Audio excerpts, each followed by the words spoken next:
கண்களை மூடுவோம். நல்ல தகப்பனே, சர்வ வல்லமையுள்ள எங்கள் ஆண்டவரே, இந்த அருமையான நேரத்திற்காக உமக்கு ஸ்தோத்திரம். கிருபையுள்ள கரத்தில் எங்களை தாழ்த்துகிறோம். தேவனாகிய கர்த்தர் துதிகளையும் ஸ்தோத்திரங்களையும் அங்கீகரித்தீர். ஆண்டவரே, நல்ல ஆலோசனைகளை கொடுத்தீர். இப்பொழுது நீர் எங்களோடு கூட பேசுகிறதான ஒரு நேரம், உடைய வார்த்தைகளை அனுப்புகிறதான ஒரு நேரம். கிருபையுள்ள கரத்தில் எங்களை தாழ்த்துகிறோம். அப்பா, நீங்க பேசுங்க, நீங்க இடைபடுங்க. எங்கள் ஆண்டவர் இயேசு கிறிஸ்துவின் நாமத்தில் பிதாவே. அல்லேலூயா. ஏசாயா 45:1 சொல்லுகிறது, கர்த்தராகிய நான் அபிஷேகம் பண்ணின கோரேசுக்கு முன்பாக இடைக்கட்டுகளை அவிழ்க்கும்படிக்கும் அவனுக்கு முன்பாக வாசல்கள் பூட்டப்படாதிருக்க அவன் வலது கையை பிடித்து கொண்டு அவனுக்கு சொல்லுகிறதாவது. பொதுவாக நம்முடைய ஆண்டவர் நம்மோடு கூட இருக்கிறார் என்பதிலே நமக்கு எந்த விதமான சந்தேகமும் இல்லை. கர்த்தர் நம்மோடு கூட இருப்பதற்கு நிறைய வழிகளிலே கர்த்தர் நமக்கு உறுதிப்படுத்துகிறார். கர்த்தர் நம்மோடு கூட இருக்கிறார் என்பதை கர்த்தர் பல வழிகளிலே நமக்கு என்ன செய்கிறாரு, நிரூபிச்சுக்கிட்டே இருப்பார். அவங்களுடைய ஆவிக்குரிய ஸ்டாண்டர்டுக்கு ஏற்ற மாதிரி நிரூபிப்பார். அதே மாதிரி தான் நம்ம எல்லாம் ஒரே சபைக்குள்ள தான் இருக்கிறோம். நமக்கும் தேவனுக்குமான தொடர்பு எந்த நிலையில் இருக்கிறதுங்கிறது தான் முக்கியம். ஒவ்வொருத்தருக்கும் ஒவ்வொரு ஆவிக்குரியதான ஸ்டாண்டர்ட் இருக்கிறது. அப்போ நாம தேவனோடு கூட இருக்கிறோம். ஆனால் அந்த தேவனோடு இருக்கிற ஐக்கியம் எவ்வளவு தூரத்தில் இருக்கிறது, எந்த நிலையில் இருக்கிறது அப்படிங்கிறது தான் முக்கியம். அதே மாதிரி தான் கர்த்தர் நம்மோடு கூட இருக்கும் பொழுது அவர் இருக்கிற டிஸ்டன்ஸை பேஸ் பண்ணி தான் உங்களுக்கும் அவருக்குமான தொடர்பு இருக்கும். ஒரு டீச்சருக்கும் மாணவனுக்கு இருக்கிற தொடர்புக்கும், ஒரு சக நண்பனுக்கும் மாணவனுக்கு இருக்கிற தொடர்புக்கும் டிஃபரன்ஸ் இருக்கிறது. ஒரே கிளாஸ் ரூமில் தான் இருப்பாங்க. அதே மாதிரி ஒரே சபைக்குள்ள தான் இருக்கிறோம். அப்போ நமக்கும் தேவனுக்கும் எந்த நிலையில் இருக்கிறோம் அப்படின்னு சொல்லி பார்த்தீங்கன்னு சொன்னால் அந்த டிஃபரன்ஸ். உதாரணமாக ஒரு வசனத்தை வாசிக்க நான் உங்களுக்கு சொல்கிறேன். ஆதியாகமத்தின் புஸ்தகம் 5ஆம் அதிகாரம் 21, 22 வாசிங்கள் பார்ப்போம். ஏனோக்கு 65 வயதான போது மெத்துசாலாவை பெற்றான். ஏனோக்கு மெத்துசாலாவை பெற்ற பின் 300 வருஷம் தேவனோட சஞ்சரித்து கொண்டிருந்து குமாரரையும் குமாரத்திகளையும் பெற்றான். தேவனோடு கூட சஞ்சரித்து கொண்டிருந்த அப்படின்னா என்ன அர்த்தம் அப்படின்னு கேட்டிங்கன்னா, ஆங்கிலத்தில் எப்படி இருக்குன்னா, Enoch walked with the God அப்படின்னு இருக்கு. தேவனோடு கூட அவர் என்ன பண்ணானா, நடந்து கொண்டிருந்தான் அப்படின்னு இருக்கு. இந்த நடக்கிறதுல டிஃபரன்ஸ் நிறைய இருக்குது. இன்னும் ஒரு வசனத்தை வாசிங்க. 6ஆம் அதிகாரம் ஆதியாகமத்தின் புஸ்தகம் 9வது வசனம் வாசிப்போம். நோவாவின் வம்ச வரலாறு. தன் காலத்தில் இருந்தவர்களுள்ளே நீதிமானும் உத்தமனுமாய் இருந்தான். நோவா தேவனுடைய சஞ்சரித்து கொண்டிருந்தான். இப்போ நோவா எப்படி இருக்கிறாரு? இங்கேயும் வாக்டு வித் த காட். அப்போ சஞ்சரிக்கிறாங்க தான். ஆனால் ஏனோக்கு கிடைத்த வெளிப்பாடு வேறு, நோவாவுக்கு கிடைத்த வெளிப்பாடு வேறு. ஏனோக்கினுடைய முடிவு வேறு, நோவாவினுடைய முடிவு வேறு. இப்படி 2 பேருக்கு நடுவில் டிஃபரன்ஸ் இருக்கு. ஆனால் 2 பேருமே என்னதான் பண்ணிட்டு இருந்தாங்க? சஞ்சரித்து கொண்டிருந்தார்கள் அப்படின்னு இருக்கு. அதே மாதிரி தான் நம்முடைய ஆவிக்குரிய வாழ்க்கையிலும் நம்ம தேவனோடு கூட தான் இருக்கிறோம். ஆனால் தேவனோடு கூட இருக்கும் பொழுது நமக்கும் தேவனுக்குமான அந்த ஆவிக்குரிய ஐக்கியம் எவ்வளவு நெருக்கத்தில் இருக்கு அப்படின்னு தான் பார்க்க போகிறோம். பொதுவாக எங்களுக்கு ஆண்டவர் சொல்லி கொடுத்தது என்னன்னா, ஆண்டவருக்கும் இந்த ஆசாரியப்பு கூடாரத்தில் பார்த்தீங்கன்னா, ஆண்டவர் மகா பரிசுத்த ஸ்தலத்துக்குள்ள இருப்பார். அப்படிதான் நமக்கு சொல்றோம், கிருபாசனத்துக்கிட்ட இருக்கிறாருன்னு பார்க்கிறோம். ஆனால் அங்கே கிருபாசனத்துக்கிட்ட இருக்கும்போது அந்த மகா பரிசுத்த ஸ்தலத்துக்குள்ள ஒரே ஒருத்தர் தான் போக முடியும். யார் போக முடியும்? மகா பிரதான ஆசாரியர். அவர் தான் உள்ளே போக முடியும். அந்த பிரதான ஆசாரியர் உள்ளே போகணும்னா அவருக்கும் தேவனுக்கும் இருக்க டிஸ்டன்ஸ்க்கும், அதே பரிசுத்த ஸ்தலத்துக்கு யார் போவாங்க?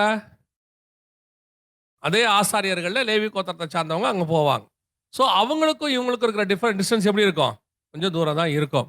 அதுவே ஆசாரியப்பு கூடத்தில் வெளியே பலிபீடம் இருக்கும். பலிபீடத்தில் பார்த்தீங்கன்னா ஆசாரியர்களும் இருப்பாங்க, ஜனங்களும் இருப்பாங்க, பலி செலுத்த வர ஜனங்களும் இருப்பாங்க. இப்போ தேவனுக்கும் ஜனங்களுக்குமான டிஃபரன்ஸ். இப்போ தேவன் பிரதான ஆசாரியனோடு இருக்கிறத விட இந்த ஆசாரியன் கொஞ்சம் தூரமாக இருக்கிறான். ஆசாரியன் கூட இருக்கிறத விட ஜனங்க எப்படி இருக்கிறாங்க? இன்னும் தூரமாக இருக்கிறாங்க. அப்போ நம்ம ஒரே ஆசாரியப்பு கூடாரத்துக்கிட்ட தான் இருக்கிறோம். ஆனால் இந்த காரியங்கள்லாம் பார்க்கறதுக்கு ஒரே மாதிரி தான் இருக்கு. ஆனால் ஒவ்வொருத்தருக்குள்ளேயும் என்ன இருக்குது? ஒரு டிஸ்டன்ஸ் இருக்கிற தேவனுக்கும் நமக்கும் நடுவில். அப்போ நம்ம ஆவிக்குரிய வாழ்க்கையில் இருக்கிறோம். இப்போ நான் சொல்ல போறது ஊழியக்காரங்களுக்கும் விசுவாசிகளுக்கும் உள்ளதான டிஃபரன்ஸ் இல்லை, எல்லாருக்கும் தேவனுக்கும் நடுவில் உள்ள டிஃபரன்ஸ். நம்ம அத்தனை பேருமே ராஜாக்களும் ஆசாரியருமாய் தான் அழைக்கப்பட்டிருக்கிறோம். புதிய ஏற்பாட்டில் வெளிப்படுத்தல் 1:6 இருக்கு. அப்படி இருக்கும் பொழுது நம்மளை அழைத்த தேவனுக்கு நாம் எவ்வளவு டிஸ்டன்ஸ்ல இருக்கிறோம்? எல்லாருமே தேவனோட கூட தான் நடக்கிறோம். ஆனால் தேவனுக்கும் நமக்கும் இருக்கிற தொடர்பு என்ன? சபைக்குள்ள தான் இருக்கிறோம். ஆவிக்குரிய வாழ்க்கையில தான் இருக்கிறோம். ஆனா நமக்கும் தேவனுக்கும் உள்ளதான டிஃபரன்ஸ் அல்லது டிஸ்டன்ஸ் எவ்வளவு தூரம் இருக்குது அப்படிங்கிறத பார்க்க போறோம். இப்ப நீங்க வாசிச்ச வசனம் ஏசாயா 45:1 திருப்பி வாசிங்க பார்ப்போம். கர்த்தராகிய நான் அபிஷேகம் பண்ணின கோரேசுக்கு முன்பாக ஜாதிகளை கீழ்ப்படுத்தி ராஜாக்களின் இடைக்கட்டுகளை அவிழ்க்கும்படிக்கும் அவனுக்கு முன்பாக வாசல்கள் பூட்டப்படாதிருக்க கதவுகளை திறந்து வைக்கும்படிக்கும் அவனை பார்த்து அவன் வலதுகையை பிடித்துக்கொண்டு அவனுக்குச் சொல்லுகிறதாவது, பொதுவா அவனுக்கு முன்பாக வலது கையை பிடித்துக்கொண்டு அப்படின்ற வார்த்தையெல்லாம் யார் யூஸ் பண்ணுவான்னு கேட்டீங்கன்னா, பொதுவா ஒரு வழி தெரியாத ஆளை அல்லது நாம வந்துட்டு கொஞ்சம் கிராஸ் பண்ணி கூட்டிட்டு போக போறோம் வயசானவங்கள, அல்லது அந்த பக்கம் போறது என்னன்னு தெரியாத ஆளை தான் நம்ம என்ன பண்ணுவோம்னா கையை பிடிச்சி கூட்டிக்கிட்டே போவோம். என்ன செய்வோம்? கையை பிடிச்சி கூட்டிட்டு போவோம். அவங்களுக்கு முன்னாடி எல்லாத்தையும் நம்ம செய்வோம். போனோடனே ஒரு சேர் எடுத்து போடுவோம். போன உடனே என்ன பண்ணுவோம்? கொஞ்சம் ஸ்கிரீன் துணியை விளக்குவோம் வீட்டுக்குள்ள போகும்போது. எதுக்காக அப்படின்னா, அவங்களுக்கு முன்னாடி போறதுக்கு என்ன தெரியாது? என்ன செய்யணும்னு தெரியாது. அப்படி செய்யும் பொழுது, நான் என்ன செய்றேன்? கூட இருந்து உனக்கு வழி நடத்தி கூட்டிக்கிட்டு போறேன். உனக்கு ஹெல்ப் பண்றேன் அப்படின்னு அர்த்தம். ஆனால் இங்கே அவர் சொல்றது யாருக்காக அப்படின்னு பார்த்தீங்கன்னா, கர்த்தரால் அபிஷேகம் பண்ணின, நான் அபிஷேகம் பண்ணின கோரேசுக்கு. கோரேஸ் ஒரு பெரிய ராஜா. உலக பிரகாரமான மிகப்பெரியதான அறிவாளி.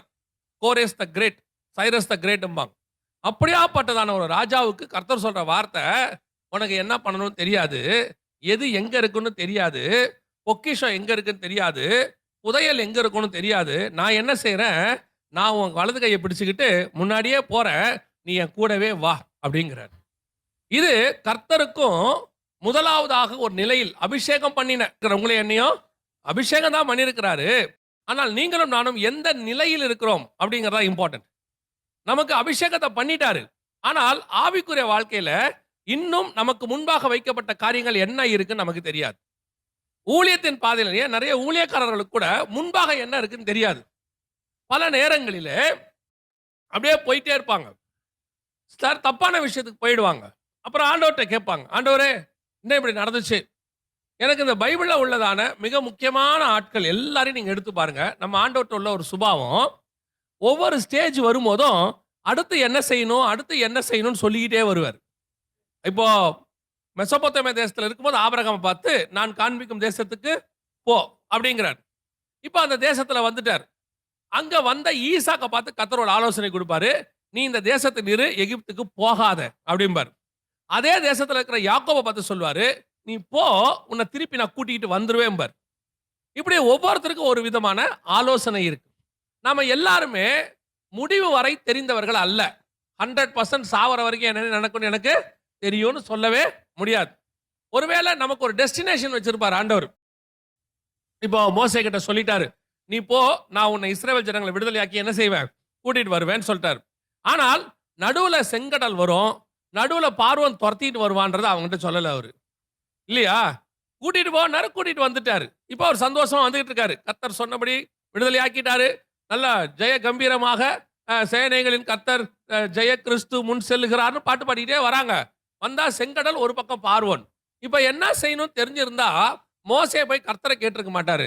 மோசே போய் கர்த்தரை கேட்கிறாரு, இந்த ஜனங்களை நானா பெற்றேன், என்னையா கூட்டு வந்தீங்க, எல்லா வயலும் என்ன திட்டுறானே. இவர் சொல்றாரு, நீ ஏன் என்கிட்ட வந்து முறையிட்டுக்கிட்டு இருக்கிறேங்கிறார். வேற யார்கிட்ட போய் முறையிடுறது? அவர் சொல்றாரு, உன் கோலை நீட்டு, உங்ககிட்ட ஒரு வல்லமை இருக்குது பாரு, அங்க செங்கடல் பிளக்கும் பாரு, அவனை கூட்டிட்டு போ. அப்ப அதன் பிளக்கும் செங்கடல் பிளக்கும்ன்றது யாருக்கு தெரியல. அதே மாதிரிதான் நம்முடைய ஊழியத்தின் பாதையில கர்த்தர் கொண்டு வரும்போது, ஆவிக்குரிய வாழ்க்கையில கொண்டு வரும்போது, அடுத்து என்ன நடக்கும்ங்கிறத ஆண்டவர் நமக்கு சொல்ல விரும்புவாரு. ஆனா குறிப்பிட்ட டயத்துல தான் சொல்லுவாரு. அப்படி சொல்றதுக்கு முன்னாடி அவர் என்ன பண்ணுவார்னா, உங்களுக்கு எனக்கு ஒரு கான்ஃபிடன்ட் கொடுக்கிறாரு. நீ பயப்படாத, நான் உன் வலது கையை பிடிச்சு கூட்டிட்டு போயிட்டே இருக்கிறேன். எனக்கு இருட்டா இருக்கு ஆண்டவரே.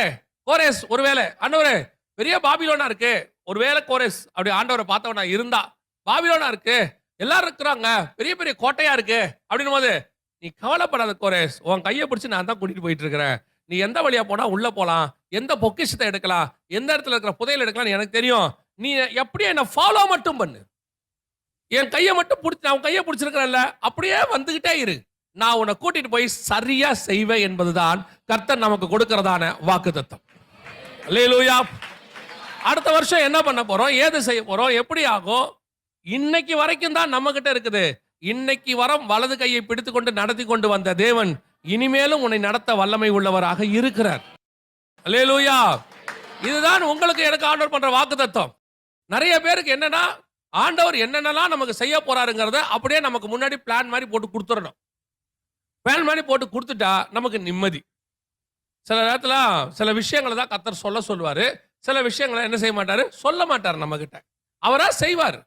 அது பாட்டு தானா வரும். ஏன்னா உன் வலது கையை பிடித்து கொண்டு போகிறது நான். சொல்லியும் செய்யாதிருப்பாரோ, வசனத்தையும் நிறைவேற்றாதிருப்பாரோ.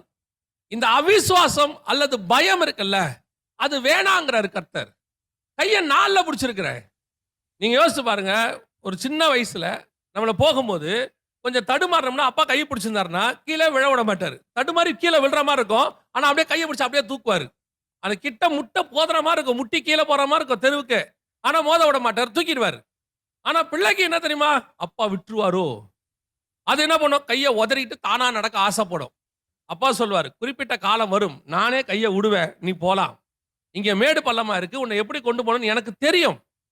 சில நேரங்களில் கர்த்தர் கையை பிடிச்சு கூட்டிட்டு போறாரு, சில நேரத்தில் சில விஷயத்த சொல்லாம இருக்கிறாரு, அல்லது கர்த்தர் உங்களுக்கு முன்பாக போறாருன்னா உங்களுக்கு ஒரு விசுவாசம் வேணும்னு நினைக்கிறாரு. என்ன விசுவாசம் வேணுமா, என்னை நடத்தி கொண்டு ஒருத்தர் முன்பாக போகிறார், அவர் ஜெயம் கொடுக்கிற தேவன், அவர் எனக்கு நன்மை தான் செய்வார், அவரால் எனக்கு தீமை செய்யவே முடியாது. அப்படி ஒருத்தர் எனக்கு முன்னாடி போகும்போது நான் ஏன் பயப்படணும், நான் ஏன் யோசிக்கணும், நான் ஏன் கவலைப்பட்டுக்கிட்டே இருக்கணும்?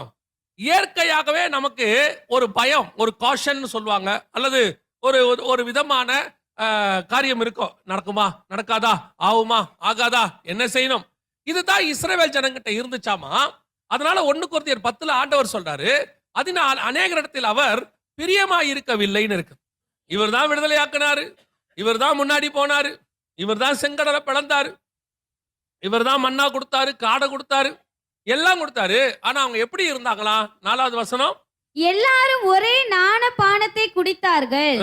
எப்படி எனில் அவர்களோட கூட சென்ற ஞான கன்மலையின் தண்ணீரை குடித்தார்கள், அந்த கன்மலை கிறிஸ்துவே. கம்யூனியன் எடுத்தாங்களாமா. அவங்க என்ன, அந்த வசனத்தின்படி அது என்னவாமா, கம்யூனியன், ஞான போஜனத்தை புசித்தார்கள், ஞான பானத்தை குடித்தார்கள். அப்படி இருந்தும் அநேக இடத்துல கர்த்தர் எப்படி இல்லை, பிரியமா இருக்கவில்லை. ஏன் பிரியமா இருக்கல? அடுத்த வசனம் 6வது வசனம், அவர்கள் இச்சித்தது போல நாமும் பொல்லாங்கனவைகளை இச்சியாதபடிக்கு இவைகள் நமக்கு திருஷ்டாந்தங்களா இருந்து. அப்ப நல்லா கவனிச்சுக்கொள்ளுங்க, ஆண்டவர் ஒரு முறுமுறுப்பை விரும்பவில்லை. அது கீழே அப்படியே படிச்சுட்டு வந்தீங்கன்னா அவர்கள் முறுமுறுத்தார்கள் இருக்கு, இச்சித்தார்கள் இருக்கு. ஆண்டவர் என்ன விரும்பலையாமா, கம்யூனியன் எடுக்கிறோம், எல்லாம் செய்யறோம், முன்பாக போறாரு, அற்புதம் எல்லாம் செய்யறாரு, ஆனால் அவரிடத்துல கர்த்தர் எப்படி இல்லை, பிரியமா இருக்கவில்லை. யோசிச்சு பாருங்க, அவர்களுக்காக இவ்வளவு பஸ்கா ஆட்டுக்குட்டி அடிக்கப்பட்டது, பெரிய பெரிய அற்புதங்கள் செய்யப்பட்டது, இவனை காப்பாத்துறதுக்கு அவன் தலைப்பிள்ளை சங்காரமாச்சு, எவ்வளோ காரியங்கள் நடக்குது. ஆனாலும் கர்த்தர் அவற்றில் என்னவா இல்லையா? என்ன காரணம்? பிரியமில்லாமையா இவ்வளோ செஞ்சீங்க? எல்லாம் பிரியத்தோட தான் செஞ்சேன், ஆனா ஒரு முறுமுறுப்பு, ஒரு விதமான ஒரு டிஸ்டர்பன்ஸ், எப்போ பார்த்தாலும் பேசிக்கிட்டே இருக்கிறது, நடக்குமா, நடக்காதா, சாவடிக்கவா கூட்டு வந்தீங்க? இப்படி ஒரு சிலர் வீடுகளுக்குள்ள என்ன பண்றாங்க, குடும்பத்துக்குள்ள முறுமுறுத்துக்கிட்டே இருப்பாங்க. அப்படி கணவனா இருக்கட்டும், மனைவியா இருக்கட்டும், சிடுசிடுன்னு இருந்துகிட்டே இருப்பாங்க.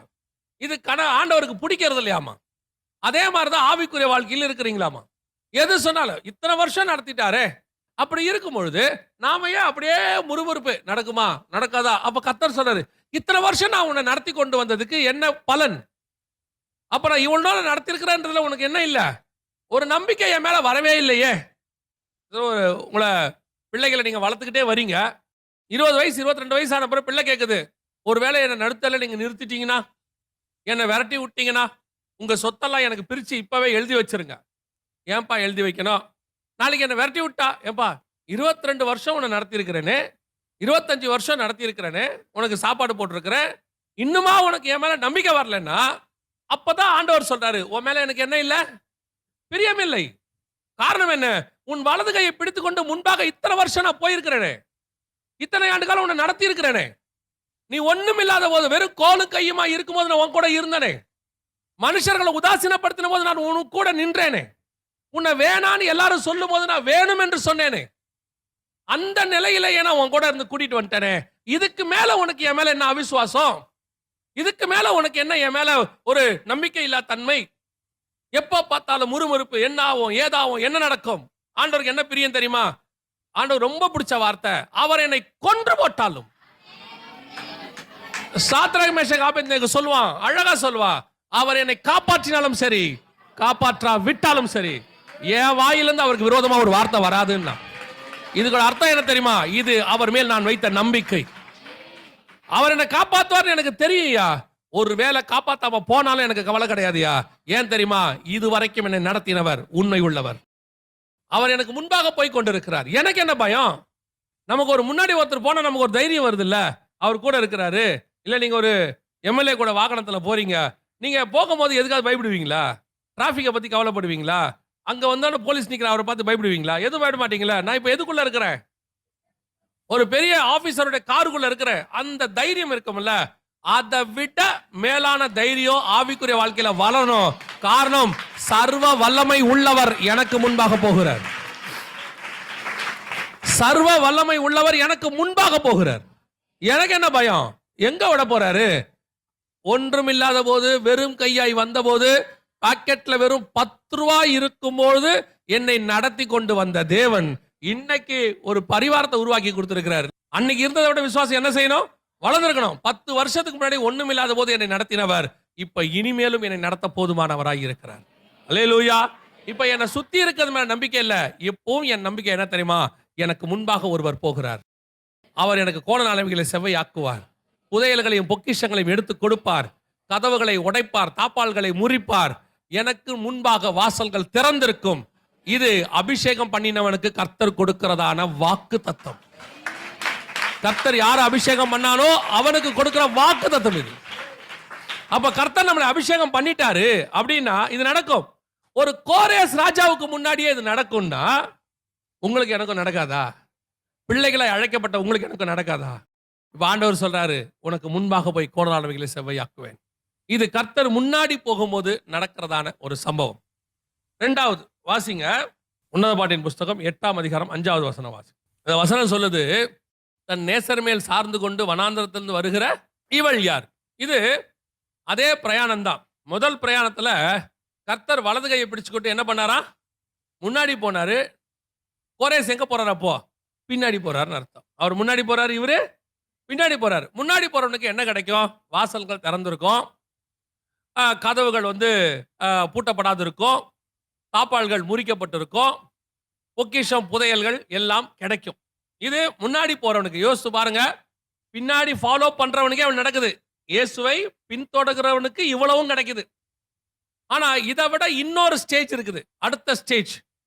இது என்ன ஸ்டேஜ் அப்படின்னு பாத்தீங்கன்னு சொன்னா, வசனம் சொல்லுது, தன் நேசர் மேல் சாய்ந்து கொண்டு வனாந்தரத்தில் வருகிற. இது எங்க? இது பின்னாடி வர அனுபவம் இல்ல, முன்னாடி போற அனுபவம் இல்ல. இது என்ன சொல்லுது? தன் நேசரின் மேல் மார்பிலே சாய்ந்து கொண்டு வருகிற இவள் யார்? இது யாருன்னா கூடவே நடக்கிற இன்னொரு ஆள். இப்ப பின்னாடி போல, இப்ப நான் எப்படி போயிட்டு இருக்கிறேன்? இது யாரை பத்தி சொல்லப்பட்டிருக்குன்னு கேட்டீங்கன்னா, மனைவியை குறித்து சொல்லப்படுகிறது, மணவாட்டியை குறித்து. என் நேசர் மேல் சாய்ந்து கொண்டு வருகிற. இது குறிப்பாக சபைக்கு தான் இந்த வார்த்தை பொருந்தும். இந்த வார்த்தை, ஏன்னா மணவாட்டிங்கிற வார்த்தை யாருக்கு பொருந்தும்? சபைக்கு பொருந்துற வார்த்தை. சபை கர்த்தரை பின்பற்றின காலம் ஒன்று இருந்துச்சு. நான் இயேசுவை ஏற்றுக்கொண்டேன், இயேசுவை பின்பற்றுகிறேன், நான் கிறிஸ்தவன் அப்படின்னு சொல்ற காலம் ஒன்று இருந்துச்சு. இதுதான் நீங்க சபைக்குள்ள வந்த புது காலம், ஆரம்பத்துல ஏற்றுக்கொண்டது. ஆனால் வந்த நீங்கள் அதே மாதிரி கடைசி வரைக்கும் எனக்கு புதையல் கிடைக்கும், எனக்கு பொக்கிஷம் கிடைக்கும் அப்படின்னு என்ன செய்யக்கூடாது? பின்னாடியே போயிட்டு இருக்க கூடாது. அப்படி ஒரு ஸ்டெப் தாண்டி அப்படி சைட்ல மார்புல சாயிர கூட்டமா மாறணும். அல்லேலூயா. இது எப்ப நடக்கும் அப்படின்னு கேட்டீங்கன்னா, இப்போ உங்க எல்லாருக்கும் தெரியும், ஆண்டவர் பேதுருவை கூப்பிடுறாரு. மீனை பிடிச்சிடுறாங்க. மீனை பிடிச்ச உடனே ஆண்டவர் சொல்றாரு, இவைகளை விட்டு விடு, நான் உன்னை என்ன செய்வேன்? மனுஷனை பிடிக்கிறவனாய் மாத்துவேன் அப்படின்னு சொல்லிட்டார். ஆண்டவர் பேதுரை கூப்பிட்ட உடனே, மீன் பிடிக்கிற பேதுரை கூப்பிட்ட உடனே அடுத்து யாரை கூப்பிடுவாரு? தன் தகப்பனோடு கூட உட்கார்ந்து கொண்டு வலைகளை பழுது பார்த்து கொண்டிருந்த யோவானையும் யாக்கோபையும் கூப்பிட்டார்னு இருக்கும். அந்த வார்த்தை ஒன்று இருக்கும் அந்த இடத்துல. பின்னாடி சென்றுகிட்டு இருந்த யோவான் இப்போ அவன் என்னவா மாறிட்டான்? மார்பில சாய்கிறவனாக மாறிட்டான். பின்னாடி போறதுக்கு ஒரு காலம் இருந்துச்சு. நீங்க சர்ச்சுக்குள்ள வந்த காலம், பின்னாடி வந்த காலம். பின்னாடி வரும்போது கர்த்தர் உனக்கு சொல்லிக்கிட்டே வருவார், என் பின்னே வாருங்கள், அதை தருவேன், இதை தருவேன், எல்லாம் நடந்துகிட்டே இருந்துச்சு. முன்னாடி அவர் போனார். அதுதான் கோரேசுக்கு சொன்னது, நான் உனக்கு முன்பாக போய் எல்லாத்தையும் ரெடி பண்ணுவேன். அது ஒரு காலம்.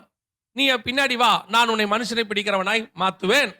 நீங்க பின்னாடி வாங்க, உங்களை அப்போஸ்தலர் என்று அழைப்பேன், உங்களுக்கு வல்லமையும் அதிகாரத்தையும் கொடுப்பாரு. இதெல்லாம் பின்னாடி வரவனுக்கு நடக்கும், ஆட்டோமேட்டிக்கா நடக்கதான் செய்யும்.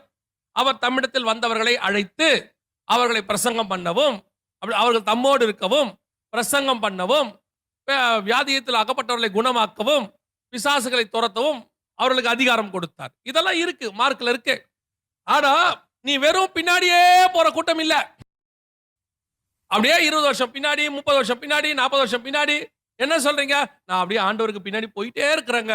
கர்த்தர் முன்பாக போய் எனக்கு கோணலாக்கி செவ்வையாக்கி 30 வருஷமா முன்னாடி போயிட்டே இருக்கிறாரு. அப்புறம் 30 வருஷம் பின்னாடியே தான் இருக்கிறீங்களா? பின்னாடியே தான் இருக்கிறேன். அப்புறம் எனக்கு சந்தோஷமா இருக்குதுங்க. புதையல் கொடுக்கிறாரு, பொக்கிஷம் கொடுக்கிறாரு, எல்லாம் தேவையான சாப்பாடு கொடுத்திருக்காரு, எனக்கு நல்ல குடும்பம் கொடுத்திருக்காரு, எனக்கு பேர பிள்ளைகளா பார்க்க வச்சுட்டாரு. அப்புறம் அவ்வளவுதான், பின்னாடி போயிட்டே இருக்கிறேன். ஓ, இவ்வளவுதான் ஆவிக்குரிய வாழ்க்கையா? இல்ல, ஆண்டவர் சொல்றாரு, பின்னாடி போயிட்டு இருக்க நீ இன்னும் ஒரு 2 ஸ்டெப் முன்னாடி வா, வந்து என் கூட நட, என் மார்பல சாய்ந்து கொள்ளுங்கிற சொல்றாரு. இதுதான் அடுத்து நடக்க வேண்டிய ஆவிக்குரிய வளர்ச்சி. சபை, நான் எப்பவும் சொல்றேன், சபை எண்ணிக்கையில பெருகாவது என்பது 2வது, ஆவியில பெருகுவதுதான் 1வது. உங்களுக்கும் தேவனுக்குமான ஐக்கியம் தான் அதிகமாக வேண்டுமே ஒழிய எவ்வளவு பேர் இருக்கிறாங்கிறது முக்கியம் இல்ல, எவ்வளவு பேர் இருக்கிறவங்க எப்படி இருக்கிறாங்கன்றதுதான் முக்கியம். எல்லா சபைகளுக்கும் பவுல் எழுதுறாரு, ஆனால் 2 சபைக்கு மட்டும் பெருமையா சொல்றாரு, அவர்கள் வேத வாக்கியங்களை ஆராய்ந்து பார்த்தார்கள். யாரை பத்தி? தெசலோனிக்கேயரை பத்தியும் பெராயா பட்டணத்தாரை பத்தியும். மத்தவங்களை பத்தி சொல்லும் பொழுது, உன்னிடத்தில் எனக்கு ஒரு குறை உண்டு, உன்னிடத்தில் ஒரு குறை உண்டு, கலாத்தியரே இப்படி போறீங்களே, கொரிந்தியரே புறஜாதியத்தில் காணப்படாத அருவருப்பு உங்ககிட்ட காணப்படுகிறதே. ஆனா தெசலோனிக்கேயர் பெராயை பத்தி சொல்லும் பொழுது அவர்கள் வேத வாக்கியங்களை ஆராய்ந்து பார்த்தார்கள். ஒரு ஸ்டெப் முன்னாடி வந்துட்டான், கர்த்தரோடு கூட வளர ஆரம்பிச்சுட்டான். இதைத்தான் கர்த்தர் சொல்றாரு, ஒரு ஸ்டெப் முன்னாடி வா. பின்னாடி வந்தது நல்லது, அது ஒரு காலம். நல்ல கவனிச்சு பார்த்திருக்கீங்களா? இந்த ஓட்டப்பந்தயம் ஓடுறவன்ல, மாரத்தான் ஓடுறான்ல, எடுத்த உடனே ஃபர்ஸ்ட் ஓட மாட்டான் தெரியுமா உங்களுக்கு? 100 மீட்டர்ஸ் ஓடுறவன் தான் பட்டுன்னு முன்னாடி ஓடிடுவான். ஏன்னா அவனுக்கு ரொம்ப ஷார்ட் டிஸ்டன்ஸா இருக்குது, குடு குடு குடுன்னு ஓடி முடிச்சிருவான். இந்த ரொம்ப நேரம் ஓடுறவன் வந்து ஆரம்பத்தில் ரொம்ப பொறுமையா ஸ்டார்ட் பண்ணுவான். அந்த கடைசி 1/2 கிலோமீட்டர் இருக்கிற வரைக்கும் கூட பின்னாடியே தான் வந்துகிட்டு இருப்பான். அதுக்கப்புறம் ஒரு ஷூட் அப் பண்ணுவான் பாருங்க, அவன் கிட்டு கிட்டு கிட்டு கிட்டு கிட்டுன்னு ஓடி அந்த கம்பத்துக்கிட்ட வரும்போது டக்குன்னு முன்னாடி ஓடி வந்துடும். ஒரு காலகட்டம் வரைக்கும் பின்னாடி வந்தது உண்மை. இப்போ கர்த்தரோடு கூட மார்பில சாய்கிற காலம்.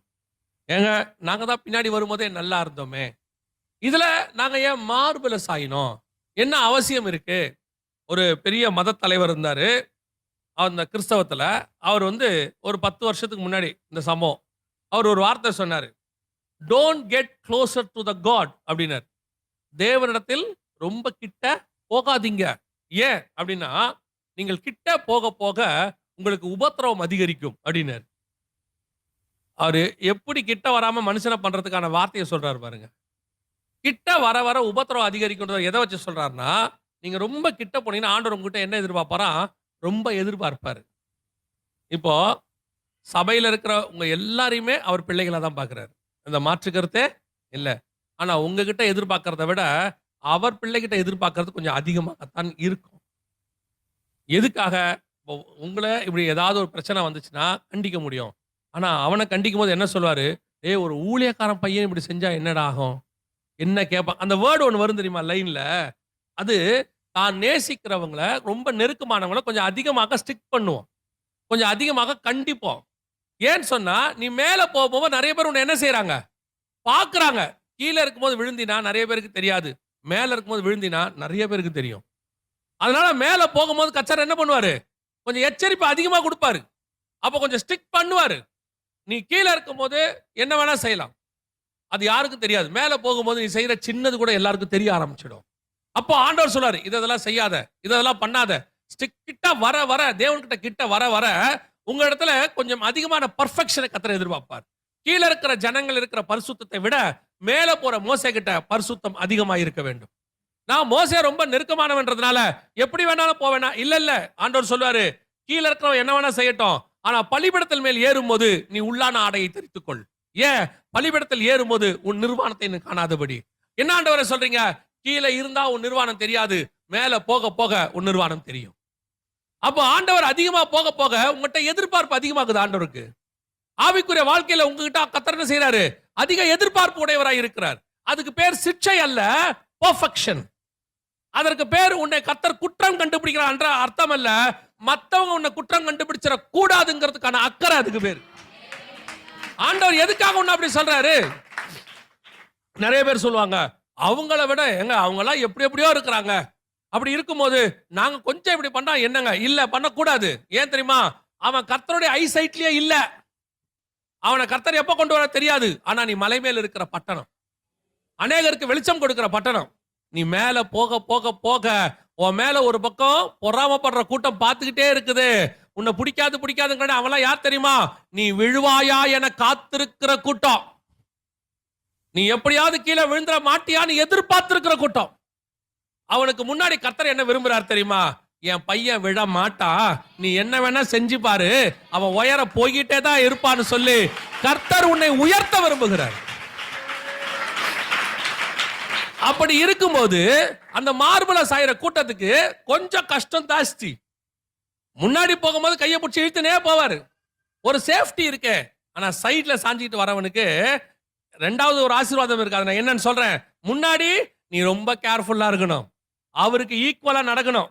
நீங்க பாருங்க, நீங்க நிக்கிறீங்கன்றதுனால இந்த பூமி சுத்தது நிக்குமா? நிக்குமா? நீங்க நிக்கிறதுனால சூரியன் நிக்குமா? நிக்காது. நீங்க நிக்கிறீங்கறதுனால உங்களுக்கு இந்த இயற்கையில் இருக்க ஏதாவது நிக்குமா? நிக்காது. அதே மாதிரி ஆண்டவரும் உங்களுக்காக அந்த தரிசனத்தை நிறுத்த மாட்டார். அது போயிட்டே தான் இருக்கும். நீங்க தான் கூட போயிட்டே இருக்கணும், நடந்துகிட்டே இருக்கணும்.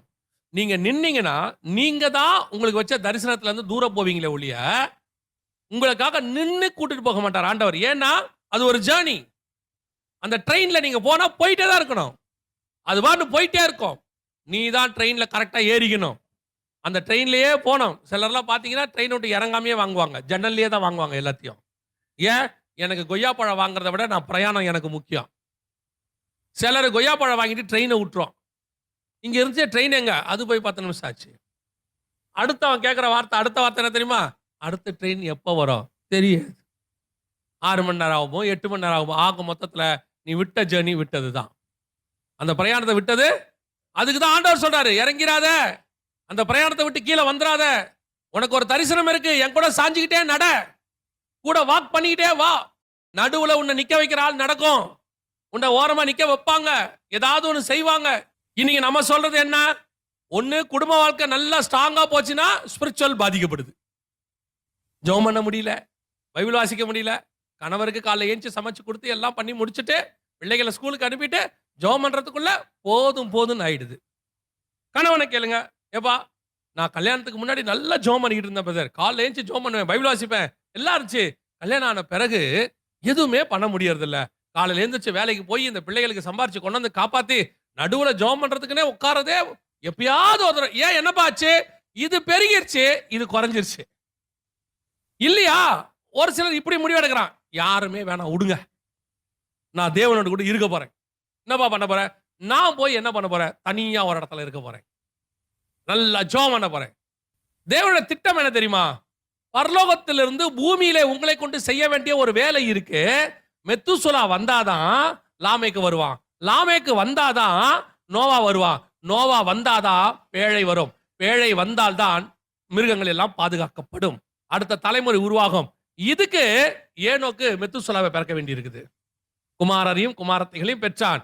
ஆனால் நான் மெத்துசுலாவை பெருக்க போறேன், நோவாவை கொண்டு வர போறேன், ஒரு பெரிய ப்ராஜெக்ட பூமியில செய்ய போறேன், அப்படியே உலகத்தையே காப்பாத்த போறேன், ஒரு சந்ததி என்கிட்ட வருது, அதுக்காக நான் தேவனோட நடக்கிறது கொஞ்சம் வீக் ஆகுது, அதுக்கு டைம் இல்லைன்னா கர்த்தர் சொல்லுவாரு, இல்ல அப்படின்னா நீ எடுத்துக்கொள்ளப்பட மாட்டேன், நீ இதுலயும் இருக்கணும் அதுலயும் இருக்கணும். அப்போ இந்த ரெண்டையும் எப்படி சேர்த்து செய்யறது? ரெண்டையும் பெர்ஃபெக்ட்டா செய்யணுமே. எத்தனை ஆவிக்குரியவர்கள் தெரியுமா? அது ஆண் பெண், நான் 2 பேருமே சொல்லல, 2 பேரும் பொறுக்கும், ஆண் பெண். எத்தனை ஆவிக்குரியவர்கள் நல்ல தரிசனம், ஃபயரா இருப்பாங்க. கல்யாணத்துக்கு முன்னாடி ஆண்டவருக்கு அதை செய்யணும் இதை செய்யணும்னு ஒரு சாதனை இருக்கும். உள்ளுக்குள்ள ஒரு அக்னி எரிஞ்சுக்கிட்டே இருக்கும். ஆனால் திருமணத்துக்கு பிறகு அது அப்படியே மாறும். நான் ஒரு சிலர்லாம் பார்த்துருக்கிறேன். எதெல்லாம் கல்யாணத்துக்கு முன்னாடி வைராக்கியமா சொன்னாங்களோ செய்ய மாட்டேன்னு, அதெல்லாம் கல்யாணத்துக்கு அப்புறம் அவங்க செய்வாங்க. எதெல்லாம் வைராக்கியமா பேசுவாங்களோ அதெல்லாம் பிள்ளைகளுக்கு செய்வாங்க. காரணம் என்ன? அந்த அந்த பவர் அது போயிடுச்சு. அந்த தரிசனம் போயிடுச்சு. இது மாத்திருச்சு. அப்புறம் இதுக்கேத்த மாதிரி இப்ப பிரசங்கம் பண்ண ஆரம்பிச்சிருவாங்க. இதுக்கேத்த மாதிரி காம்ப்ரமைஸ் ஆக ஆரம்பிச்சிருவாங்க. அதுக்கு அப்ப எப்படி அன்னைக்கு கல்யாணத்துக்கு முன்னாடி ஒரு பவர்ஃபுல்லா பேசினாங்களோ, இப்ப கல்யாணத்துக்கு அப்புறம் இதுக்கேத்த மாதிரி மாறிடுவாங்க. ஆமாங்க, அன்னைக்கு தெரியாம பேசிட்டோம். இல்ல அன்னைக்கு பேசுனது சரி. இன்னைக்கு உனக்கு பேலன்ஸ் பண்ண தெரியல. உன் தரிசனம் குறையாம, உன் மேல உள்ள அபிஷேகம் குறையாம, கர்த்தர் உனக்கு வச்சதான ஓட்டத்தை நிறுத்தாம அதே ஓட்டத்துல ஓடணும். ஆனா இங்க சொல்ற விஷயத்தையும் செய்யணும், கர்த்தரோடையும் சஞ்சரிக்கணும். அப்படிப்பட்டவன் தான் தேவனோடு கூட நடக்கிற மனுஷன். ரெண்டையும் செய்யணும். ஏங்க அது முடியுமா? முடியும். முடியாத விஷயத்தை கர்த்தர் சொல்லுகிறதே கிடையாது. முடியும். அதுக்கு நான் என்ன செய்யணும்? நீ ஆவியானவர், அதுக்கு தான் ஆவியானவர் துணை வேணும். ஆவியானவர் உனக்கு அந்த காரியத்தை செய்ய சொல்லுவார், செய்ய உதவி செய்வார். நீ பழிய தூக்கி ஆதாம் மாதிரி பழிய தூக்கி போடாதீங்க. நீர் கொடுத்த ஸ்திரீயானவள் தான் காரணம். ஏன் உன்னால ஆவிக்குரிய வாழ்க்கை வளர முடியல? இந்த ஒய்ஃப் தாங்க எல்லாத்துக்கும் காரணம். ஓஹோ, ஏன் உன்னால வளர முடியல? காலைல ஏஞ்சி ஜெபம் பண்ணல, பிள்ளைங்களோட நைட் எல்லாம் முழிச்சே இருந்தனா காலையில எந்திரிச்சு வர முடியலங்க. ஓஹோ, நீ இப்ப என்ன சொல்றனா, மனைவி கர்த்தரால் வரும், கர்த்தர் கொடுத்த ஆசீர்வாதம் இல்லையா? பிள்ளைகள் கர்த்தரால் வரும். அப்ப இந்த ரெண்டு ஆசீர்வாதமும் உனக்கு சாபம்னு சொல்ற. நீ அதோட அர்த்தம் என்ன? ரெண்டும் சாபம்னு சொல்ற. கர்த்தர் இந்த சாபத்தை கொடுத்ததுனால இதை செய்ய முடியல அப்படின்னு சொல்ற. அப்போ கல்யாணம் பண்ணும்போது ஏன் ஆசீர்வாதம் சொன்ன? பிள்ளை பிறந்தவனே ஏன் சொன்ன? கர்த்தர் எனக்கு ஒரு பிள்ளையை கொடுத்தார், கர்த்தருக்கு சோத்திரம் அப்படின்னு ஏன் சொன்னீங்க? அப்ப என்ன அர்த்தம்? மனைவியும் சரி, பிள்ளையும் சரி, கணவனும் சரி, ஒரு நாளும் அது சாபம் அல்ல. கர்த்தர் உனக்கு ஆசீர்வாதமா தான் கொடுத்துருக்கிறாரு. அதை நான் கர்த்தர் தேடின ஆட்களுக்கு சொல்றேன். கர்த்தர் சொல்லி கல்யாணம் பண்ணவங்களுக்கு சொல்றேன். சோ கொடுத்துருக்கிறாரு. ஆனால் உனக்கு அதை பேலன்ஸ் பண்ண தெரியல. அத தேவனோடு கூட நடந்து கொண்டே இதையும் செய்யணும். சஞ்சரித்து கொண்டிருந்து குமாரரையும் குமாரத்தைகளையும் பெற்றான். உன் ஆவிக்குரிய வாழ்க்கையை வாழ்ந்துட்டு இருக்கணும். ஆனா அதே நேரத்தில் குடும்பத்தை பெர்ஃபெக்ட்டா நடத்தணும். உன் குடும்ப வாழ்க்கையை பெர்ஃபெக்ட்டா நடத்தணும். அதே நேரத்தில் ஆவிக்குரிய வாழ்க்கையும் கரெக்டா இருக்கணும். இதுவும் அதுவும் போட்டு என்ன செய்யக்கூடாது? இதனால அது கூட கூடாது, அதனால இது கூட கூடாது. ஓ, அதனால தான் இது போச்சு கிடையாது. கர்த்தர் ஒத்துக்கிறது இல்லை அதை. ரெண்டையும் ஆண்டவர் சொல்றார். இப்போ பின்னாடி போயிட்டு இருக்கும்போது ஆசீர்வாதம், சாஞ்சிக்கிட்டு போறதுங்கிறது தரிசனம். பின்னாடி வரவனுக்கு ஒரு கவலை கிடையாது. என்ன முன்னாடி போறவர் எல்லாத்தையும் பார்த்துப்பாரு. எனக்கு என்ன கவலை? ட்ரெயின் ஓட்டும் போது நீங்க என்னைக்காவது முழிச்சிருந்து அந்த டிரைவருக்கு ஜெபம் பண்ணி இருக்கிறீங்களா? ஏறி நிம்மதியா படுத்தீங்க தானே? உங்க நம்பிக்கை என்ன? அந்த ட்ரெயின் கண்டிப்பா போய் என்ன செய்யும்? ஒரு ஜெபம் பண்ணுவீங்க, ஆண்டவரே பிரயாணத்தை. அந்த மாதிரி தான் உங்களுக்கு முன்னாடி ட்ரெயின் போறதுனால, கர்த்தர் போறதுனால நீங்க கவலை இல்லாம போன காலம் ஒன்று உண்டு. ஆனா இது அதல்ல. இது மார்பிலே சாய்ந்து கொள்ளுதல். அப்படியே நான் நடந்து போவேன். எனக்கு உண்டான காரியங்கள்லாம் வந்துகிட்டே இருக்கும். நான் வனாந்தரத்துல, அந்த வசனம் அழகா இருக்கும். வனாந்தரத்திலே சாய்ந்து வருகிற இவள் யாரோ. கோரேஸ் எங்க கூட்டிட்டு போனாரு? பொக்கிஷம், உதையல், ஒளிப்பிடம் எல்லாத்துலயும் போய் கூட்டு போய் சும்மா எல்லாம் திறந்து கொடுக்கிறாரு. அது ஒரு காலம். அது நல்லா இருந்துச்சு, ஆசீர்வாதமா இருந்துச்சு. இப்போ சாஞ்சிட்டு போறது எங்க போறோம்? பல நேரங்களில நாம் கர்த்தரோடு கூட சாய்ந்து கொண்டு நடக்கும்போது நடக்கிற இடம் நீங்கள் விரும்புகிற இடமா இருக்காது. கர்த்தர் உன்னை கொண்டு போகிறது வனாந்தரமாய் தான் இருக்கும். வனாந்தரம் என்பது உங்கள் பார்வைக்கு ஏதோ கஷ்டமான இடம் இல்லையா? வெளிப்புறமாக அது கஷ்டமா இருக்கும். ஆனால் வனாந்தரம் என்பது அங்கதான் பிரைவசி. அங்கதான் என்ன இருக்குது? பிரைவசி. அங்கதான் உங்களுக்கும் நேசருக்குமான தொடர்பு இன்க்ரீஸ் ஆகிற இடம். இந்த செப்பரேஷன் ஒன்னு இருக்குல்ல, அதுக்கு பேர் தான் வனாந்தரம். ஆவியானவராலே இயேசு கிறிஸ்து எங்கே கொண்டு போகப்பட்டார்? வனாந்தரத்துக்கு. ஏன்? 40 நாள் அங்கே அவர் தேவனோட அந்த காட்டு மிருகங்களோடு சஞ்சரித்தார். முடியும் போது வசனம் சொல்லுது, தேவ தூதர்கள் வந்து அவருக்கு பணிவிடை செய்தார். அப்படின்னா கர்த்தர் உன்னை வனாந்தரத்திலே சாய்த்து கொண்டு நடத்துகிறார். சில நேரங்களில் கர்த்தர் கொண்டு போவது தெரியுமா? தனிமைப்படுத்துவார். இங்க பாருங்க, பத்மு தீவுல யோவான் எப்படி இருந்தாரு? தனிமையாய் இருந்தார். வெளிப்படுத்தல் 17:3 வாசிங்க. ஆவிக்குள் என்னை வனாந்தரத்திற்கு கொண்டு போனான். எங்க கொண்டு போனாரு? இப்ப வாசிங்க 37ஆம் அதிகாரம் எசேக்கியேல் புஸ்தகம் 1-2 வசனம் வாசிங்க. கர்த்தருடைய கை என்மேல் அமர்ந்து கர்த்தர் என்னை ஆவிக்குள்ளாக்கி வெளியே கொண்டு போய் எலும்புகள் நிறைந்த ஒரு பள்ளத்தாக்கின் நடுவில் நிறுத்தி என்னை அவைகளின் அருகே சுற்றி நடக்க பண்ணினார். இதோ பள்ளத்தாக்கின் வெட்ட வெளியிலே அந்த எலும்புகள் மகா திரளாய் கிடந்தது. அவைகள் மிகவும் உலர்ந்ததுமாயிருந்தது. பாருங்க, ஒரு பெரிய ரகசியத்தை உங்ககிட்ட வெளிப்படுத்த வேணும். உங்ககிட்ட கர்த்தர் பேசணும்னா கர்த்தர் உங்களை எங்க கூட்டிட்டு போறாரு? வெளியே கூட்டு போறாரு, வனாந்தரத்துக்கு கூட்டு போறாரு. இப்ப பாருங்க, இப்ப வாங்க. ஆண்டவர் மார்பிள யார் சாஞ்சிட்டு இருந்தா? பின்னாடி போயிட்டு இருந்தவன் எங்க வந்துட்டா? இப்ப மார்பிள சாயற. நல்லா கவனிச்சிங்களா? 12 சீஷர்கள்லயே ரகசியத்தை அறிந்து கொள்ளுகிற ஒரு சீஷன் யாருன்னு கேட்டீங்கன்னா யோவான் மட்டும்தான். சீஷர்கள் யாருமே இயேசு கிட்ட போய் அந்த காட்டி கொடுக்கிறவன் யாருன்னு அவங்க யாரும் கேட்கல. ஏன் கேட்கல? அவங்க எல்லா தூரத்துல இருக்கிறவங்க அவர் மார்பிலே சாய்ந்திருக்கிற அந்த சீஷனை நோக்கி. ஏன் தெரியுமா? இந்த மார்பில சாய்ந்திருக்கிறவங்கிட்ட தான் அவர் ரகசியத்தை வெளிப்படுத்துவார். அந்த காரியத்தை அவர் அவங்ககிட்ட தான் சொல்லி கொடுப்பார். அப்ப இவங்க அத்தனை பேருக்கு தெரியுது, நம்ம கிட்ட அவர் வருகையை பத்தி பேசுவாரு, அடையாளங்களை பத்தி பேசுவாரு, அடுத்து மரிக்க போறத பத்தி பேசுவாரு, எல்லாம் பேசுவாரு. ஆனா உள்ளுக்குள்ள அதை தாண்டி ரகசியம்னு ஒண்ணு இருக்குல்ல, அந்த ரகசியத்தை கர்த்தர் யாருகிட்ட பேசுவார் தெரியுமா? தன் மார்பிலே சாய்ந்திருக்கிறவங்கிட்ட மட்டும்தான் கர்த்தர் ரகசியத்தை பேசுவார். அதனால தான் நல்லா கவனிச்சு பாருங்க, வெளிப்படுத்தின விசேஷங்கிற அப்பேற்பட்ட ரகசியம் அந்த யோவானுக்கு வெளிப்படுத்தப்பட்டது. மற்ற யாருக்கிட்டையும் அதை அவர் கொடுக்கவே இல்லை.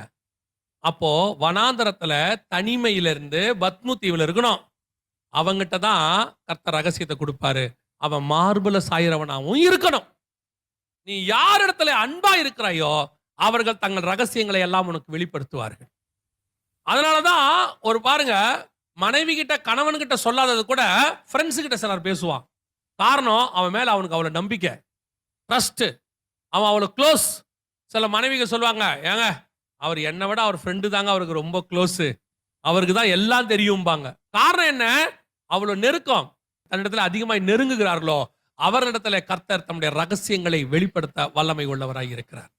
பின்னாடி போனா உனக்கு பொக்கிஷம் கிடைக்கும், ஆசீர்வாதம் கிடைக்கும், பாதுகாப்பு இருக்கு. ஆனா சாஞ்சி கொண்டாதான் பரலோகம் திறக்கப்பட்டிருக்கும். பரலோகத்தினுடைய ரகசியங்கள் என்ன என்பதை கர்த்தர் உங்களுக்கு வெளிப்படுத்த வல்லமை உள்ளவராய் இருக்கிறார். பின்னாடி போனது ஒரு காலம், இதே யோவான் பின்னாடி போனது ஒரு காலம், இதே யோவான் கர்த்தரை பின்பற்றி 3 வருஷம் வந்த ஒரு காலம், அதெல்லாம் கரெக்ட் தான். ஆனா அவன் அப்படியே இல்ல, நெருங்குறான், கிட்ட வரான், கிட்ட வரான், கிட்ட வரான். இன்னும் வந்து ஒரு இடத்துல மார்பில சாய்கிறவனாய் மாறுகிறான், அப்படியே சாயிறான். இப்போ இதுல இன்னொரு விஷயம் என்ன தெரியுமா இருக்கு? இவங்கெல்லாம் கேட்டா சொல்ல மாட்டேன்னு சொல்வார்ல, இவன் கேட்டா கண்டிப்பா சொல்லுவார். ஏன் தெரியுமா? மார்பில சாய்கிற ஒருத்தன் கேட்டானா அவரால சொல்லாம இருக்கவே முடியாது. கர்த்தர் கண்டிப்பாக சொல்லுவார். இப்ப கவனிங்க, வனாந்தரத்துல சாய்ந்து வருகிற இவள் யாரோனது யாரை பத்தி சொல்லப்படுது? சபையை பத்தி சொல்லப்படுது, மணவாட்டியை பத்தி. அப்போ மணவாட்டி சபை கர்த்தரிடத்திலிருந்து ஒரு ரகசியத்தை கேட்குமானால், ஒரு வெளிப்பாடை கேட்குமானால், சபைக்கு கர்த்தர் வெளிப்படுத்த வல்லமை உள்ளவராக இருக்கிறார். அந்த சபைக்கு கர்த்தர் ரகசியத்தை மறைக்க மாட்டார். சில சபைகள் அவரை பின்தொடர்கிற சபைகள், சில சபைகள் அவர் மார்பிலே சாய்ந்து கொள்ளுகிற சபை. நீங்களும் நானும் அந்த சபையாகத்தான் இருக்கணும். நீங்க நான் எப்படி இருக்கணும்? அந்த சபையாத்தான் இருக்கணும். சாய்ந்து கொண்டு, ஆண்டவரே உங்களுக்கும் எனக்கும் எதையும் அவர் மறைக்கவே கூடாது. அப்படின்னா என்ன அர்த்தம்? மோசே கிட்ட நான் ரகசியமெல்லாம் பேசுறதே இல்லப்பா, எதை பேசினாலும் ஓப்பனா பேசிடுறது. இந்த இடத்துக்கு தான் நீங்களும் நானும் வரணும்.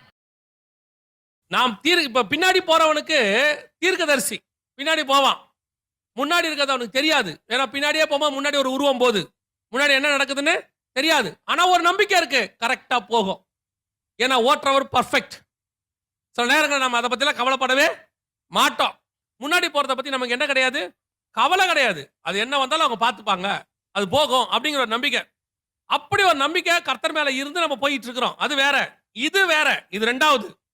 அப்படியே சாஞ்சிட்டு வருவோம், அப்படியே ஆண்டவர் சொல்லிட்டே வருவார், அதை வருது பார், அதான் செங்கடல். இப்ப நம்ம அதை பிளக்க போறோம் பாரு.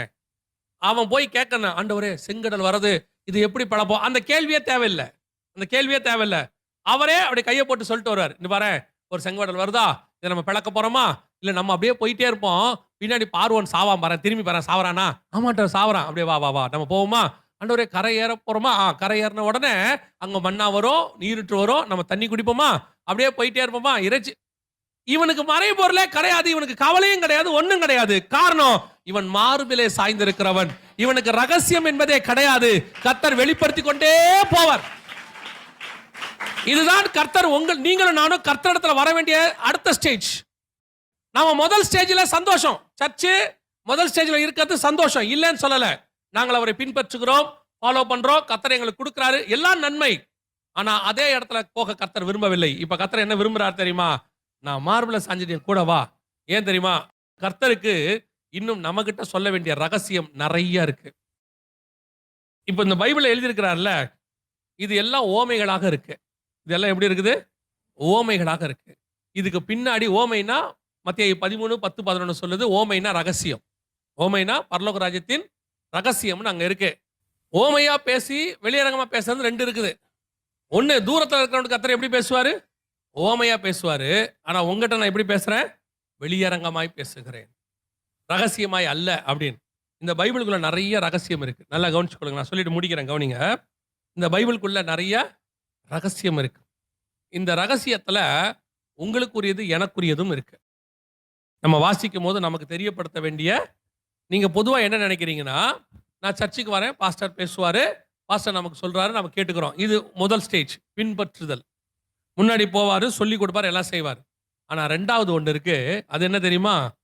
நீங்கள் அவர் மார்பிலே சாய தொடங்கும் பொழுது, வேத வசனத்தை வாசிக்கும் போது, உங்களுக்குன்னு ஒரு பொக்கிஷம் அது உள்ள இருக்கும். நீங்கள் கத்துக்கொள்ள வேண்டிய ரகசியம் ஒன்று அது உள்ள இருக்கும். அதை கொடுக்க கர்த்தர் நமக்கு விரும்புவார். யோசிச்சு பாருங்க. அப்பவே மோசே கிட்ட எல்லா கிட்டையும் கொடுத்துட்டாரு. ஆனா சீஷர்கிட்ட கொடுக்க வேண்டியதுன்னு கொஞ்சம் இருந்துச்சு. இருந்துச்சா இல்லையா? சரி, அப்ப சீஷர்கிட்ட எல்லாத்தையும் கொடுத்துட்டாரான்னா, இயேசு சொல்றாரு, நான் இன்னும் அநேக காரியங்களை உங்களுக்கு சொல்ல வேண்டி இருக்கிறது. இப்பொழுது நான் அதை சொன்னால் நீங்கள் தாங்க மாட்டீர்கள். நான் போய் என்ன செய்யறேன்? பரிசுத்த ஆவியானவரை அனுப்புறேன். அவர் வந்து உங்களை சகல சத்தியத்துக்குள்ளும் நடத்துவார். வரும் காரியங்களை குறித்து உங்களுக்கு போதிப்பார். இப்போ ஆவியானவர் நமக்குள்ள வந்திருக்கிறாரு. அப்ப இன்னும் அநேக காரியங்களை ஆவியானவர் நம்ம கிட்ட பேச வேண்டி இருக்கிறது. அப்போ வாங்க வேண்டிய பொறுப்பு யாருக்கிட்ட இருக்குது? இப்போ என்ன செய்யணும் அப்படின்னா, பின்னாடி கண்டிப்பா ஃபாலோ பண்ணணும், அதான் ஃபர்ஸ்ட். ஆனா பின்னாடியே போயிட்டு இருக்க கூடாது. கொஞ்சம் தாண்டி எங்க வரணும்? சைட்ல வந்து மார்பிள சாயிற இடத்துக்கு வரணும். சரி, முன்னாடி போயிட்டு இருக்குது ஒரு வண்டி. அந்த வண்டியோட சரிக்கு சமமா போனா இப்ப நாம என்ன செய்யணும்? பின்னாடி போறவங்க கொஞ்சம் ஸ்பீட் பண்ணணும். கொஞ்சம் என்ன செய்யணும்? உங்க ஆவிக்குரிய வாழ்க்கைய இன்னும் ஜெபத்துல, இன்னும் வேத வாசிப்புல, பரலோகம் உங்களை நம்புகிற அளவுக்கு நீங்கள் வர வேண்டும். 11 சீஷர்கள்ட்ட எல்லாத்தையும் சொன்னவரு ஒரு படி மேல தாண்டி இவங்கிட்ட எல்லாத்தையும் நம்புறாரு. அவங்கிட்ட மறைபொருளாய் அல்ல, வெளியரங்கமாய் பேசுகிறார். அல்லேலூயா. அந்த இடத்துக்கு நீங்கள் நானும் வரணும். இன்னையிலிருந்து சர்ச்சு எப்படி மாறணும்னா, இன்னும் ஜெபத்துல அதிகரிக்கணும், இன்னும் வேத வாசிப்புல அதிகரிக்கணும். திருப்தின்னு ஒரு இடம் வரவே கூடாது. நல்ல வேளை இன்னைக்கு நம்ம நல்ல உபாசம் இருக்கோம். இல்ல, நான் எப்பொழுது மார்பிலே சாய்ந்து பரலோகம் என்னை பார்த்து கூப்பிடணும், சாமுவேலே சாமுவேலே உன்னிடத்தில் நான் சொல்ல வேண்டி இருக்கிறது. ஆவிக்குள் என்னை வனாந்தரத்துக்கு கொண்டு போகிற காலம் வரும். ஆவிக்குள் என்னை கொண்டு போய் ஆண்டவர் பரலோகத்தில் நிறுத்துவார். வானம் திறந்திருக்கிறதையும் சிங்காசனம் இருக்கிறதையும் பார்க்கணும். அந்த மாதிரி ஆவிக்குரிய வாழ்க்கையில வளர்ற இடத்துக்கு நீங்க என்ன செஞ்சிடணும்? வரணும். அது வர வரைக்கும் ஓயவே கூடாது. என்னதான் நீங்க கும்பலா சேர்ந்து ஜெபம் பண்ணி எல்லாம் பண்ணாலும், நேசரோடு தனித்து வனாந்தரத்தில் இருக்கிறதுன்னு ஒண்ணு இருக்கு. அந்த இடத்துக்கு வந்தாதான் உங்களுக்கு திருப்தியாக மாறும். அல்லேலூயா. நாம் ஜெபிக்க போகிறோம். ஏந்திரிக்கலாமா நம்ம தேவ சமூகத்துல? ஆண்டவர் உங்களுக்கு கொடுக்கிற ஒரு வார்த்தை யாருக்கும் தெரியாது. ஆனா கர்த்தர் கொடுக்கிற ஒரு வார்த்தை. ஆரம்பத்துல உனக்கு நான் ஒரு தரிசனம் சொன்னேன். ஆரம்பத்துல உன்னோட நான் இருக்க விரும்பின காரியங்களை வெளிப்படுத்தினேன். நடுவுல நீ என் கூட சஞ்சரிக்காம போயிட்ட. அதனால அந்த ரகசியங்களை நான் உங்ககிட்ட சொல்லாம விட்டுட்டேன். இன்னைக்கு நான் அதை புதுப்பிக்க விரும்புகிறேன். மீண்டும் என்னோடு கூட நடக்க நான் விரும்புகிறேன். நீ இன்னும் என்னை பின்பற்றி கொண்டுதான் இருக்கிற. எனக்கு சந்தோஷம். ஆனா உனக்கு நான் வச்ச ஸ்தானம் அதுவல்ல. நீ என் பக்கத்துல என் மார்புல சாஞ்சுக்கிட்டு நடக்கிறதுக்கு தான் நான் உன்னை அழைச்சேன். நீ அபிஷேகம் பண்ணப்பட்ட கோரேஸ் என்றா சந்தோஷமா இருக்கிற. ஆனா நான் உன்னை மீட்டு கொண்ட மனவாட்டின்னு நினைக்கிறேன். நீ அந்த கோரேஸ் இடத்துலயே சந்தோஷமாயிட்ட, அதிலே திருப்தி, அதிலே ஆண்டவர் எனக்கு வெளிப்படுத்துறாரு, ஒளிப்படத்தில் உள்ள காரியங்களை புதையல்ல தராரு, அந்த காலத்தில் உள்ள பொக்கிஷத்தை எடுத்து கொடுக்கிறாரு. ஓகே ரைட், சந்தோஷம், வெளிப்பாடு கிடைக்குது. ஆண்டவர் சொல்றாரு, இது என்ன தெரியுமா, இப்படி உனக்கு கிடைக்கிற வெளிப்பாடு என்ன தெரியுமா, நீ ஒரு கடைக்கு போய் நின்னா அந்த கடைக்காரர் உனக்கு எடுத்து ஒரு சின்ன ஸ்வீட் கொடுப்பாரு, சாப்பிட்டு பாருங்க சார். அந்த மொத்த கடையோடையதான குவாலிட்டியை உனக்கு காட்டுறதுக்கு கர்த்தர் கொடுக்கிற சாம்பிள் தான் அந்த ஸ்வீட். ஒரு சென்ட் கடைக்கு போனீங்கன்னா எல்லா சென்ட்டையும் அடிக்க மாட்டாங்க, ஒரு சென்ட் எடுத்து உங்க கையில அடிப்பாங்க, ஸ்மெல் பண்ணி பாருங்க.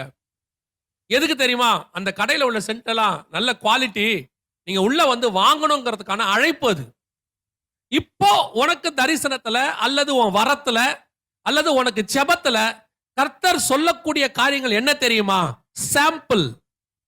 நீ அவரோடு கூட சாஞ்சு கொண்டு வனாந்தரத்துல வரும்போது கர்த்தர் மொத்த ரகசியங்கள் உனக்குன்னு உள்ளத தன் இருதயத்தை திறந்து மறைபொருளாய் அல்ல வெளியரங்கமாய் கர்த்தர் உன்னோடு கூட பேச விரும்புகிறார்.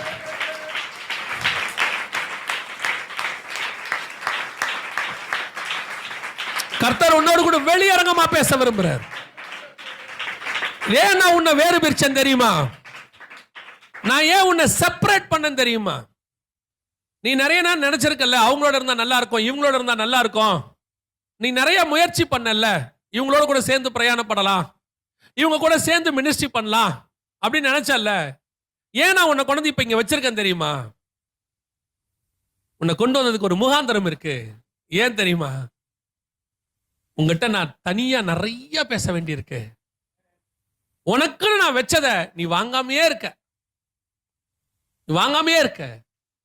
உன்னை நான் அதுக்கு தான் செப்பரேட் பண்றேன். ஆனா நீயோ திரும்பி திரும்பி போய் அவங்களோட இருந்தா நல்லா இருக்கும், இவங்களோட இருந்தா நல்லா இருக்கும். ஆண்டவர் சொல்றார், ஆரம்பத்துல உங்ககிட்ட சொன்னதை தான் இப்ப திருப்பி சொல்றேன். என் மேர்புல சாஞ்சுக்கோ, என் கூட நட. உன் காதுல சொல்ல வேண்டிய ரகசியங்கள் நிறைய இருக்கு. நீ அதை வாங்கிறதுக்காக தானே நான் இத்தனை நாள் வெயிட் பண்றேன். அது உனக்குன்னு பரலோகம் எடுத்து வச்சது. 10 பிள்ளை இருந்தா ஒரு பிள்ளை வெளியே போயிருந்துச்சுன்னா திரும்பி வர வரைக்கும் தகப்பன் 9 பேருக்கு கொடுத்துட்டு அந்த வெளியே போயிருக்க பிள்ளைக்குன்னு ஒரு பார்ட்டி எடுத்து வைப்பாரு. யார் கேட்டாலும் சொல்லுவாரு, அவன் வருவான்டா, அவனுக்கும் கொடுக்கணும்டா அம்பாரு. அந்த மாதிரி தான் உனக்கு நான் எடுத்து வச்சிருக்கிறேன். ஆவியானவர் உண்மையிலே நம்ம அதில் ஆசீர்வாடி கொண்டு இருக்கிறார். இந்த திருச்சபை மேல கர்த்தருக்கு ஒரு பெரிய கரிசனை இருக்கு. நீ உதாசீனப்படுத்தப்பட்டவனும், நீ நிராகரிக்கப்பட்டவனும், மனுஷரால் தள்ளப்பட்டவனும், அநேகருக்கு முன்பாக நீ குறை உள்ளவனை போல காணப்பட்டாய். உனக்கு எதிராக பேசினவர்கள் அநேகர். ஆனா கர்த்தர் சொல்ற வார்த்தை, நான் தான் உன்னை செப்பரேட் பண்ணி அப்படி கூட்டிட்டு வந்தேன். அவங்க கூட நீ உட்காந்துக்கிட்டே இருந்தீன்னா அவங்கள ஒருவரா மாறிடுவ, நீ 11 சீசன் ஆயிடுவ. நான் உன்னை ஏன் தனிமைப்படுத்தினேன் தெரியுமா, அப்பதான் நீ ஏன் மார்புல சாய்வ, நான் உன்னை கூட்டு போய் வெளிப்படுத்துற விசேஷம் கொடுக்க முடியும். ஒப்பு கொடுப்போமா? Thank you Jesus, thank you Lord. ஆவியானவர் நம்மோடு கூட பேசி கொண்டு இருக்கிறார். ஒவ்வொருத்தரோட ஆவியானவர் பேசுகிறார். இப்ப இந்த வார்த்தைகள்ல ஒவ்வொருத்தருக்கும் கர்த்தருடைய வார்த்தை உண்டு. இன்னைக்கு நீ அந்த வார்த்தையை வாங்கலன்னா அது உனக்கு நஷ்டம். இந்த திடலுக்குள்ள வந்துட்டு, இந்த ஆலயத்துக்குள்ள வந்துட்டு, இந்த பந்தலுக்குள்ள வந்துட்டு உனக்கு வார்த்தை வரலன்னு நீ சொல்லுவீனா உனக்கு தான் நஷ்டம். உன்னை கொண்டு வந்ததுக்கு கர்த்தர் உங்களோட சொல்றதுக்கு தான் கூட்டிட்டு வந்தார். தேவன்கிட்ட ஒப்பு கொடுத்து நம்ம பெற்றுக்கொள்வோமா? இனி நான் தூர போவது இல்லை ஆண்டவரே. ஒப்பு கொடுப்போமா?